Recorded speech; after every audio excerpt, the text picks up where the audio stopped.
আলোচনা চলছে, বিতর্ক চলছে রাষ্ট্রপতির পদত্যাগ নিয়ে। সম্ভাব্য রাষ্ট্রপতি কে হতে পারেন, কেমন রাষ্ট্রপতি আমরা চাই, এবং একই সঙ্গে এখন যিনি রাষ্ট্রপতির দায়িত্ব পালন করছেন তাকে কি বলা হবে, রাষ্ট্রপতি, অস্থায়ী রাষ্ট্রপতি না ভারপ্রাপ্ত রাষ্ট্রপতি? এই বিতর্ক আমরা করিডোরে শুনতে পাচ্ছি। সো আপনি আইনের শিক্ষক, মিস্টার মামুন মাহবুব, আপনি আইনজীবী, আপনাদের কাছ থেকে শুনতে চাই। ধন্যবাদ আপনাকে, আপনার দর্শক শ্রোতা, অপরবিজ্ঞ আলোচক।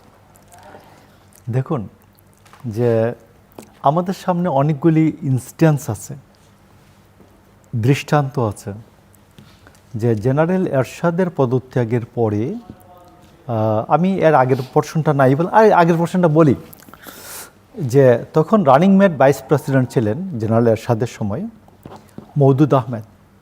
প্রথম মওদুদ আহমেদকে রিজাইন করানো হলো। মওদুদ আহমেদ রিজাইন করার পরে ভাইস প্রেসিডেন্ট হিসাবে নিয়োগ দিলেন চিফ জাস্টিস শাহাবুদ্দিন আহমেদকে। Chief justice Shahabuddin Ahmed vice president হওয়ার পরে এরশাদ রিজাইন করলেন। দেন তিনি রাষ্ট্রপতির দায়িত্বভার গ্রহণ করলেন। দ্যাট ইজ জাস্ট রাষ্ট্রপতির কার্যক্রম পরিচালনা করবেন। এবং এই সময়ে শাহাবুদ্দিন আহমেদ সর্বদলীয় ছাত্রৈক্যকে একটা শর্ত দিয়ে বসলেন, যে আমি কিন্তু আবার চিফ জাস্টিস হিসাবে ফেরত যাব। যাই, সেইটা আরও লম্বা কাহিনী, সংশোধনী আনতে হলো।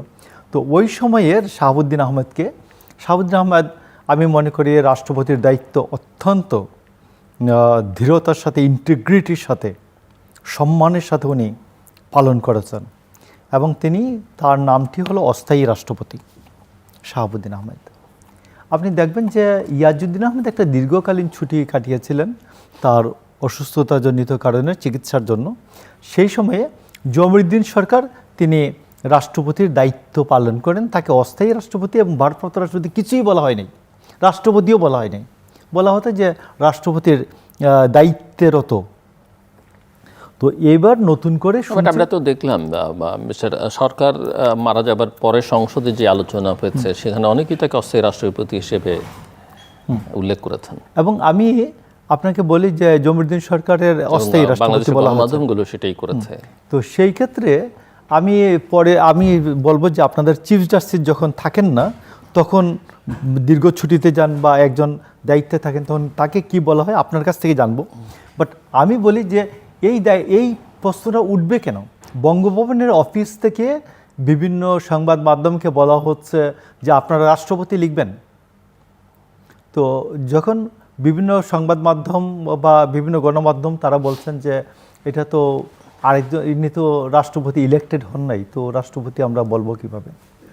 তো এইটা নিয়ে ইলেক্টেড হওয়া, রাষ্ট্রপতি হিসেবে শপথ নেওয়া, অনেকগুলো শপথ নেন নাই, ইলেক্টেড হন নাই, তো সেই ক্ষেত্রে রাষ্ট্রপতি হবেন কিভাবে? তো আমি এইটা আমি যা বুঝি না যে এইটা 55 বছরের রাষ্ট্র, এইখানে নতুন করে এইরকম বিতর্ক, একবারেই বিষয়টা সেটেলড বিষয় নিয়ে বিতর্ক হবে কেন?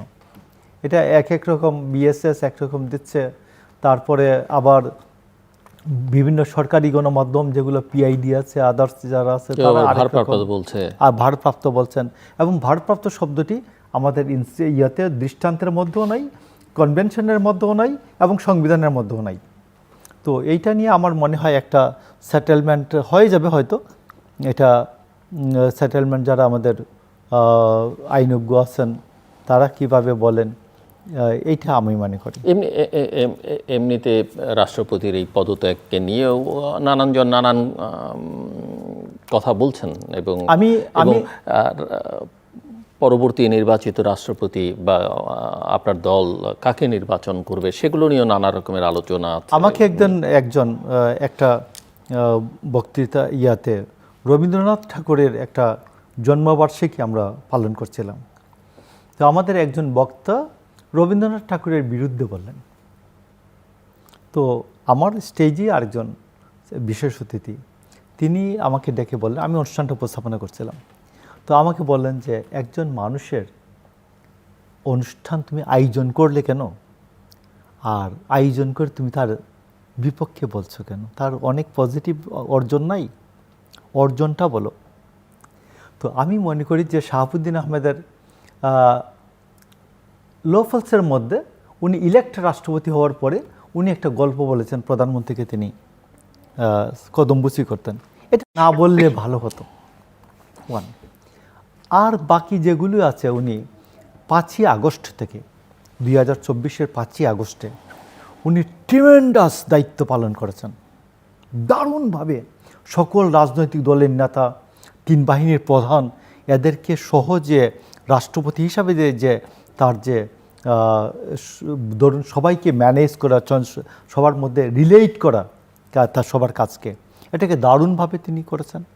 তিনি 6ই আগস্ট উনি দারুণভাবে পারফর্ম করেছেন যে সুপ্রিম কোর্টের পরামর্শ নেওয়া অনুচ্ছেদ 106 এবং এই পর্যন্ত 8 তারিখ রাত্রে পর্যন্ত উপদেষ্টাদের শপথ গ্রহণ, এবং উপদেষ্টাদের শপথ গ্রহণের মধ্যে আপনি দেখবেন যে বিলুপ্ত 15th অ্যামেন্ডমেন্টের, যেটা কনস্টিটিউশনেই ছিল না, ওইখানে 148 যে শপথ আছে, যে 13th অ্যামেন্ডমেন্টের যে শপথ, ওই শপথ অনুযায়ী প্রধান উপদেষ্টাকে শপথ করিয়েছেন, উপদেষ্টাদের শপথ করিয়েছেন। তো এই পর্যন্ত যে ট্রানজিশনটা, এই যে ট্রান্সফরমেশনটা 5 তারিখ থেকে 8 তারিখ পর্যন্ত, যখন রীতিমতো পুলিশ নাই, রাষ্ট্র নাই, তিনিই রাষ্ট্র, তিনিই সরকার প্রধান, তিনিই রাষ্ট্রপ্রধান। বেসিক্যালি শাহাবুদ্দিন আহমেদ ওয়াজ রাষ্ট্র। এই যে 3 দিন যে পার করা, ঐতিহাসিক 3 দিন। আমরা রাষ্ট্রবিজ্ঞানের যারা ছাত্র প্রথম দিকে, আমাদের স্যারা বলতেন যে আধুনিক রাষ্ট্র সকল শ্রেণী পেশার মানুষ ছাড়া কল্পনা করা যায়, পুলিশ ছাড়া কল্পনা করা যায় না। তো আমার রাষ্ট্র 3 দিন পুলিশ ছাড়া ছিল। তো এই জন্য ওই সময়টাতে শাহাবুদ্দিন আহমেদের performance was very good. Shahabuddin চুপ্পুর পারফরমেন্সটা রিয়েলি গুড, এইটা আপনাকে স্মরণ করতেই হবে। এরপরে তত্ত্বাবধায়ক সরকার, ইন্টারিম সরকার তার সাথে যে আচরণ করেছেন, এই সময়ে তিনি কোনো উষ্মা প্রকাশ করেন নাই। তার প্রেস সেকশন পুরোটা উঠিয়ে নেওয়া হয়েছে, তার চিকিৎসক সব উঠিয়ে নেওয়া হয়েছে, ছবি নামিয়ে ফেলা হয়েছে, বিভিন্ন জায়গা থেকে ছবি নামিয়ে ফেলা হয়েছে, বঙ্গভবনে গিয়া মব করা হয়েছে, তার সামনে ছবি নামানো হয়েছে। তো এইগুলি যে হয়েছে, উনি দারুণভাবে, যেহেতু বিচারকদের তো কথা বলেন না, বিচারকরা কথা না বলে অভ্যস্ত, শাহাবুদ্দিন আহমেদ কিন্তু কোনো দেন নাই, রিয়েকশন দেন নাই, শাহাবুদ্দিন এই রিয়েকশন দেন নাই।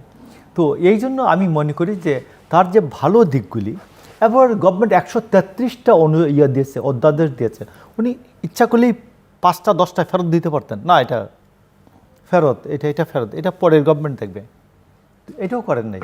এবং বেসিক্যালি আপনাকে একটা নতুন শব্দ আমার কাছে মনে হচ্ছে বলি আর কি, যে ইন্টারিম গভর্নমেন্ট, তত্ত্বাবধায়ক সরকারের সময়, যে অন্যান্য সময় যে কিং ক্যানট ডু রং, রাজা ভুলের শিকার হন না, আমাদের রাষ্ট্রপতি ভুলের শিকার হন না। তত্ত্বাবধায়ক সরকারের সময় কিন্তু রাষ্ট্রপতি একেবারেই নিয়মতান্ত্রিক রাষ্ট্রপতি থাকেন না, কারণ ওই উপদেষ্টারা তার উপদেষ্টা, রাষ্ট্রপতির উপদেষ্টা, এবং ওই সময়ে রাষ্ট্রপতি একটি উপদেষ্টা পরিষদের মাধ্যমে দেশের সরকার পরিচালনা করেন। বেসিক্যালি বাস্তবতা তো এটা। তো এই জন্য আমি আপনাকে বলছি যে শাহাবুদ্দিন 3টা সরকার, শেখ হাসিনার ফ্যাসিস্ট আমল তিনি পার করেছেন, তিনি ইন্টারিমের সময় পার করেছেন, এবং একটা ডেমোক্রেটিক গভর্নমেন্ট পার করেছে, ডেমোক্রেটিক গভর্নমেন্টের সময় পার করেছেন 5 মাস, এবং এই 3টা গভর্নমেন্টের ট্রানজিশনটা তিনি স্মুথলি পার করেছেন। তো ফর দ্যাট রিজন আমি মনে করি শাহাবুদ্দিন চুপ্পুকে, আমার মনে হয় তাকে কিছু ভালো মার্ক দিয়ে আলোচনা করা উচিত।